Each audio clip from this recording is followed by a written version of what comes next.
जी नाज़रीन, ख़ैरपुर खां खे आगाह कयूं। ख़ैरपुर में अॼु हज़रत गाज़ी अब्बास अमलदार जे यादि में तारीख़ी मातमी जुलूस बरामद थींदो। तारीख़ी मातमी जुलूस में अज़ादार ज़ंजीर ज़नी करे करबला जे शहीदनि खे पेटा पेश कंदा। ज़री मुबारक अलम ऐं ज़ुलजनाह जो मातमी जुलूस मरकज़ी इमाम बारगाह अंजुमन हैदरी मां बरामद थींदो।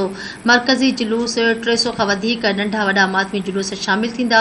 हज़रत गाज़ी अब्बास अलैहिस्सलाम के अलमबरदार जो जुलूस में शिरकत लाइ अमेरिका, कैनेडा, ऑस्ट्रेलिया, लंदन समेत कराची, लाहौर, मुल्तान, हैदराबाद ऐं ॿियनि शहरनि खां लखें अज़ादार ख़ैरपुर पहुची विया आहिनि। मातमी जुलूसनि जी सिक्योरिटी लाइ फुल प्रूफ इंतज़ाम कया विया आहिनि। जिन त पुलिस ऐं रेंजर्स जी वॾी नफ़री मुक़ररु करण सां गॾु आर्मी जे जवाननि खे स्टैंड बाय रखियो वियो आहे। ख़ैरपुर में अॼु हज़रत गाज़ी अब्बास अलमबरदार जे यादि में तारीख़ी मातमी जुलूस बरामद थींदो।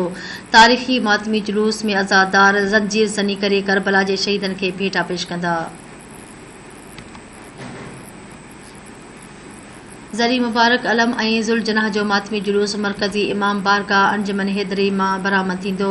मरकज़ी जुलूस में 300 खां वधीक नंढनि वॾा मातमी जुलूस शामिल थींदा। जिन त हज़रत गाज़ी अब्बास अलमदार जे जुलूस में शिरकत लाइ अमेरिका, कैनेडा, ऑस्ट्रेलिया, लंदन समेत कराची, लाहौर, मुल्तान, हैदराबाद ऐं ॿियनि शहरनि खां लखें अज़ादार ख़ैरपुर पहुची विया आहिनि।